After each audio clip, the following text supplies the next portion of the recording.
Hello, crafty friends. I'm Susan Boback, the card connoisseur, and I love 3D projects.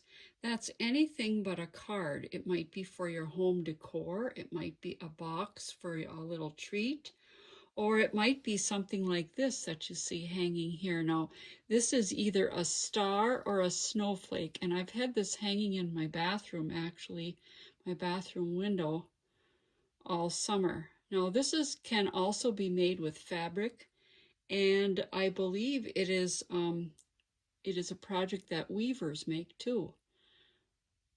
So let me show you how to do it. You actually need two sets of the papers that I'm going to tell you about.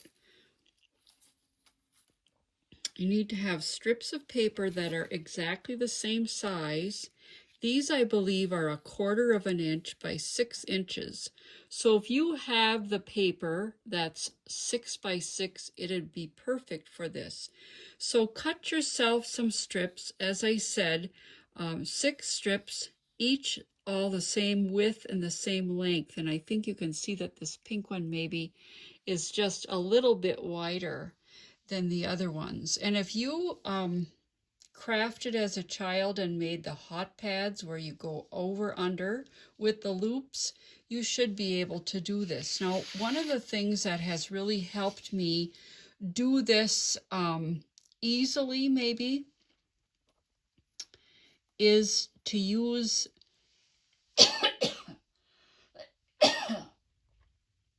excuse me, to use grid paper or a glass mat with the grid underneath it so you can keep them straight.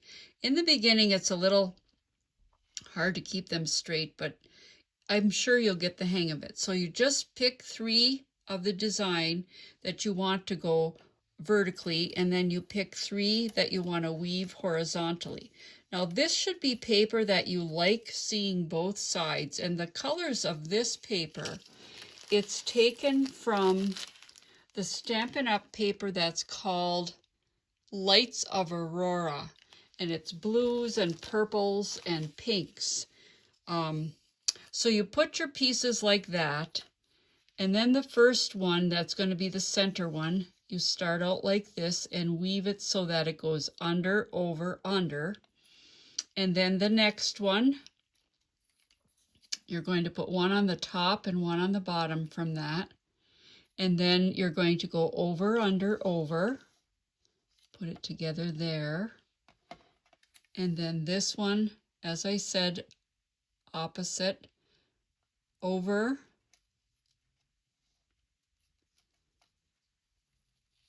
under, over. Now it's a little bit slippery, but you're going to be pushing it together like this. And then you're going to be using some liquid glue. And I say that because I made one this morning using a glue stick, and it just didn't stick together, and it really was kind of a mess. So right here, I'm using the art glitter glue. Let's see, let me look at the zoom. I'm using the art glitter glue, which you also should get the metal tip, and it has such a fine end on it. It's perfect for adding just a dab. And the liquid glue, I believe, really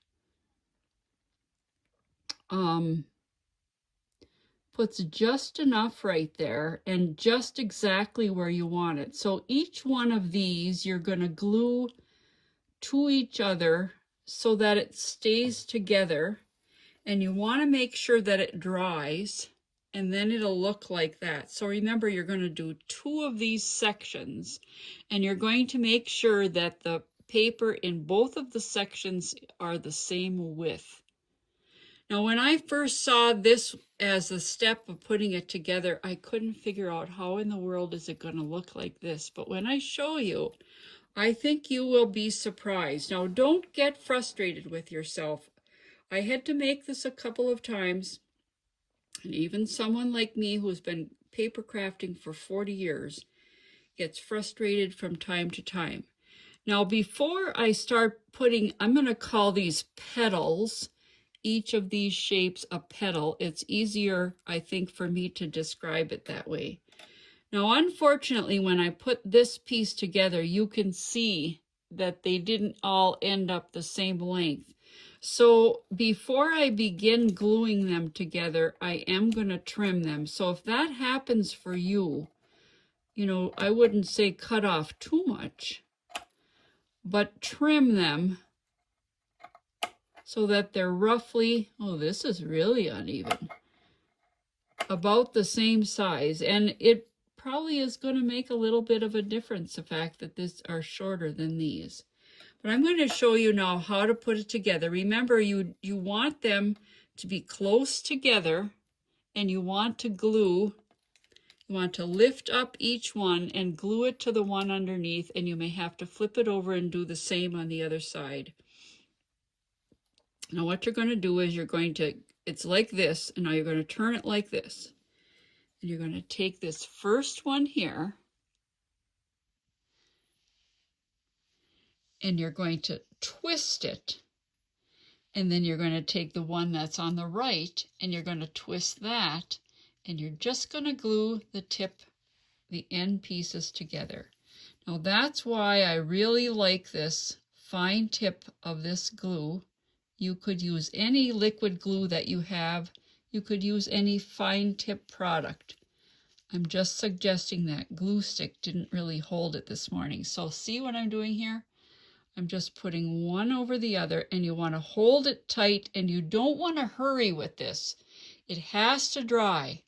I've done this a couple of times now, and some of them have popped open, and you don't want that because it won't function as the whole thing. So see how that goes? Okay, now we're just going to turn it a quarter of a way again.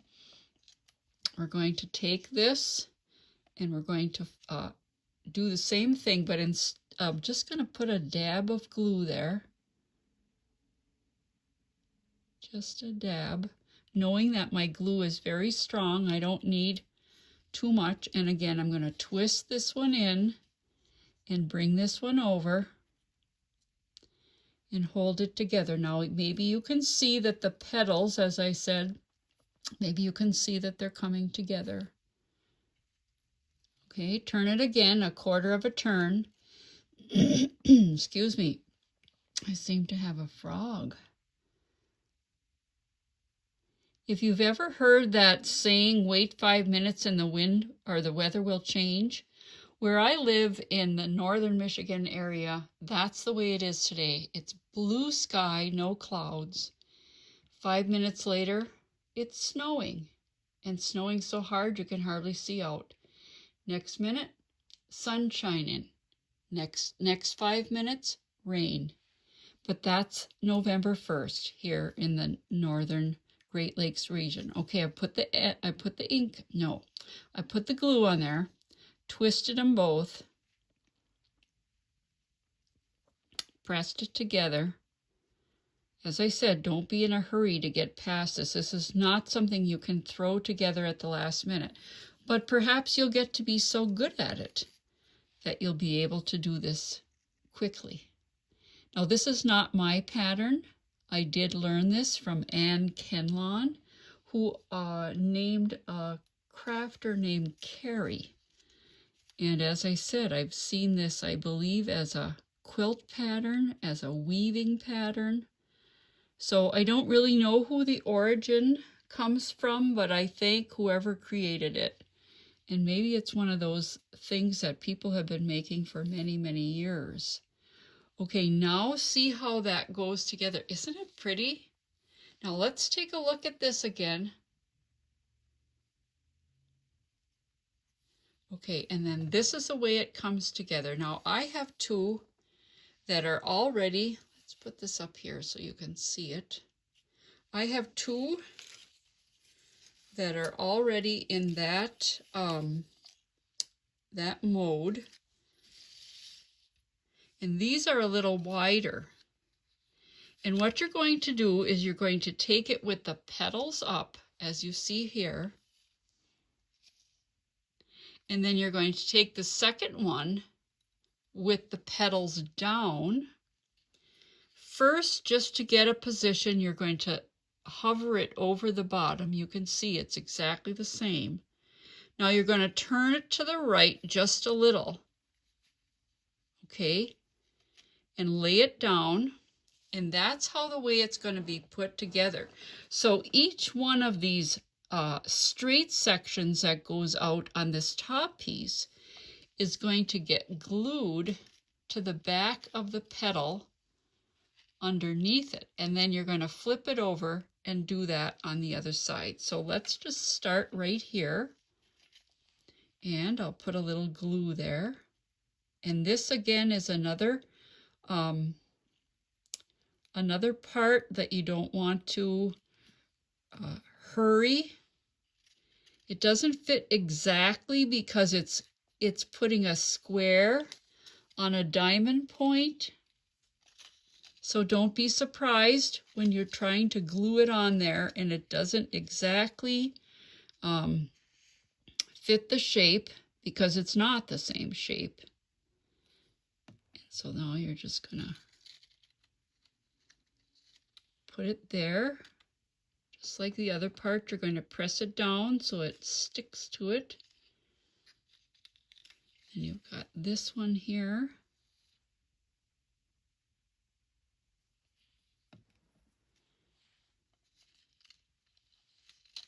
Sorry, I was out of the camera range there.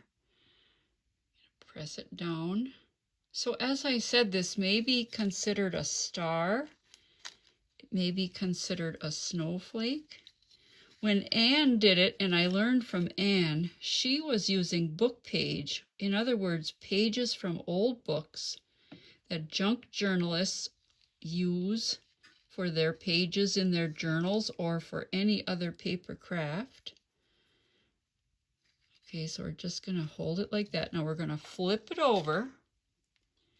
And you can see my boo-boo here. I'm going to have to take a little piece of,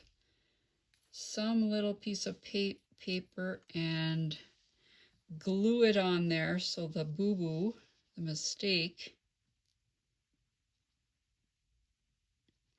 isn't that obvious. Another advantage of keeping your scraps. Okay, don't notice it as much. Now we're going to do the same thing with these. We're going to glue the straight ones onto the back of the petal. Some of them are a little more twisted. Keep that down like that. But just do the best you can. Attach them.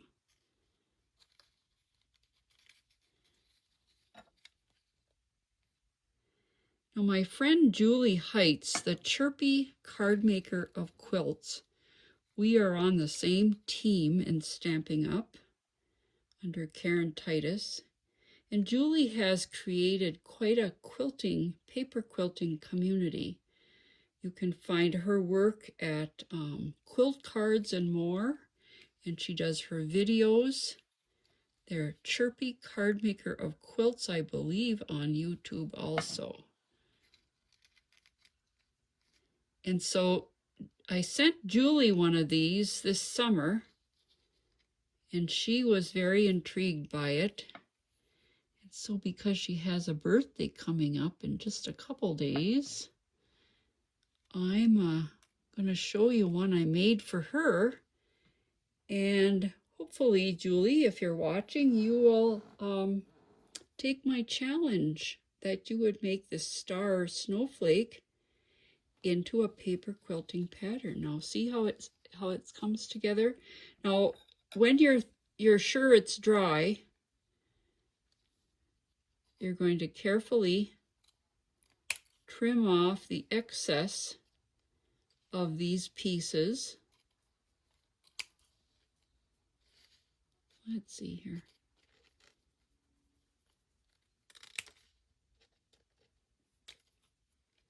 And I think you get the idea. This is one that I did this morning. And once I got these made, I started thinking about all the different colors of papers that I could use to make these. Would it be fun with metallic, as long as it was metallic on both sides? Because remember, you do see both sides of the paper. Now this one has a very, very light pattern. I don't know if you can see it on the camera. Maybe right here you can see it. If I was to use this paper again, I wouldn't use this because I wanted the metallic. I love anything metallic, especially in the daytime. It's going to catch the light. And it is pretty, but I would have loved to see more metallic. So as I said, here's one that I created. And it uses the new Christmas paper. I think it's called, is this the one that's called Traditional Christmas? I don't know. But I used, again, 1/4 inch. Maybe it's easier to see it when I move my other colors out of the way. I used 1/4 inch, and then this would be, I believe, it measures here a 2-inch, sorry, I don't remember. I think they're 3 by 3. I don't know. But then what I did was I flattened it. And I could really see this on one of Julie's designs. Now, I want to tell you a little bit about why I love color and putting colors together so much. About 20 years ago, or even more, before digital cameras, before people owned a scanner or a color printer in their home, I took outdoor photos with my 35mm camera and I made them into cards. Now let me see, I thought I had one here. I don't have one, but I did take birds and flowers and trees and traveled all over my area to get lighthouses and water scenes and whatever. And when it came to putting the matting on the card, and when it came to matting a picture for a frame, to me that was the most fun. So that's what I'm going to show you right now, is how I used to do it. And maybe when you mat your backgrounds for your card, or when you're putting together your pieces of paper to see what will look the best, you will follow this rule. So whatever papers I had in mind, I would put them together like this. Now you can see that the blue is going to go with the blue paper. So this really isn't a very good example, but how about this Christmas print? Now wouldn't that look nice on the navy blue? This happens to be, the name of this is Secret Sea, and it's a new color for Stampin' Up! This year. I really like it, but it doesn't make me, I don't know, it doesn't really work. Now let's take away the blue and let's see. And of course, this does pop out because this paper is one side of this. The other thing that I used to do was I used to take an odd color. I don't happen to have pink right here, but if I did have pink, I could swap out the red for pink and see if that color matting would make your eyes go right to the center of this. And that's the goal. When you look at a card and the matting or the background is perfect, your eyes are going to go right to the center. Now let's say that I had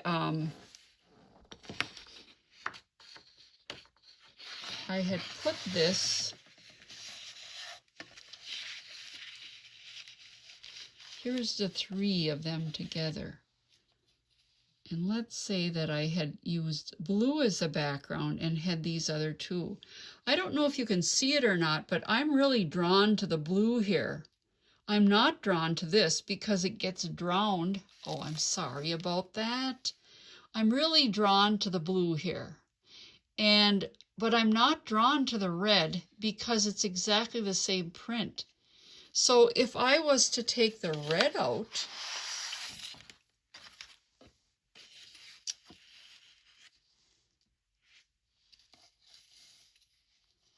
and put this up here, This also doesn't really do anything for me, but you can see now how you can see the green because of the green print here. If I had pink, let me just see one place, see if there's any pink. This isn't pink, but let's see. Nope, that doesn't work. How about if I was to add this? Or how about if I was to add this? You know, I think you get the picture. Put your colors together before you mat your card. Sometimes the least expected color makes your eyes pop. And as I said, when I was matting my photos for cards before digital, that was a fun time because it really brought colors together sometimes that I never thought would come together. And it really, it's hard to explain, but when the right color combination is there, it brings your eye right to the center. So thanks for watching today and for putting up with a few of my little mistakes off camera or glue not sticking, whatever it was. But I hope you decide to try one of these. I think they'd be perfect for hanging on a mantle, or if you have a small space that you want to dress up with a little light holiday or winter decorations, I think this would be the perfect thing. So thanks for watching. Give me a like and a follow, and go get creative. Bye for now.